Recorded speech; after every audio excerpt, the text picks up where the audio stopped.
And there's also studies, have you heard of like the Zimbardo prison study? I haven't. Oh, classic if in terms of psychology. But this was Philip Zimbardo in Stanford University had a study where he was devising like a fake prison in the university. And so he recruited male students to participate, and then he randomly allocated them to whether they were prisoners or security staff.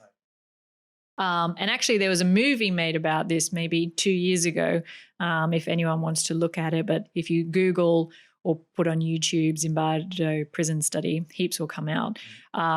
But through the course of that, this was kind of seen as like a disaster from an ethical perspective of a study, in that things deteriorated really quickly. But what was interesting was when he was allocating people, because what ended up happening was the boys who became the prison officers became very abusive towards the boys who were playing with the prisoners. And the prisoners became very what we call learned helplessness. So they just allowed themselves to be abused over time. And it got so bad that they had to stop the study. But even Zimbardo, he sort of took on the role of like the chief of security, and he was noticing that his own behavior was changing. Sorry, so just to get it right, something about the role itself was creating those traits in them that they didn't exhibit in a normal setting. Yeah, because he didn't allocate their roles based on any pre-existing psychological traits. They were randomly allocated. And so it goes, and part of that is then, is it media and what we see around how you're meant to act when you're in that type of role, and you're meant to be intimidating and aggressive and exert a lot of force and disrespect and blah, blah, blah.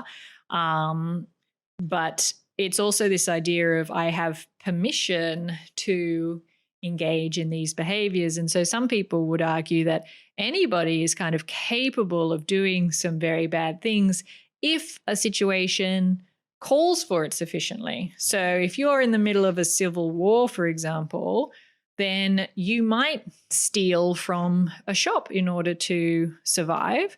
Whereas, if things were functioning normally, you never would have done that. And we see movies and people have to resort to really quite violent, horrible things in order to save a person that they love or get access to resources that they need. And so, that's the huge spectrum of human behavior, that we are capable of really, really good things, but we're also capable of really atrocious things. Humans from a species perspective, we're awful to each other, but we're also phenomenally kind to each other, and we will sacrifice a lot for each other if the circumstances are right. But we're also capable of genocide. And so there's never a singular explanation for these really complex behaviors and outcomes. It's an unfortunate combination of things that come together. And so what's important for us is to learn from that and know, which is why like the United Nations was created, to go like, we need some sort of international body to say, look, certain things, that's a war crime or that is a breach of human rights. There needs to be some international body that can hold people and countries accountable for that.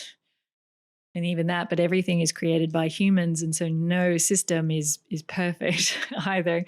But we need to be constantly striving towards improvement. And so seeing what the difficulties or the problems are and trying to collectively work out solutions, because we are very capable of really amazing things as humans. And so we have to be mindful of our darker impulses and how other people might try to exploit that for their own agenda. And what systems can we put in place to minimize the risk of that?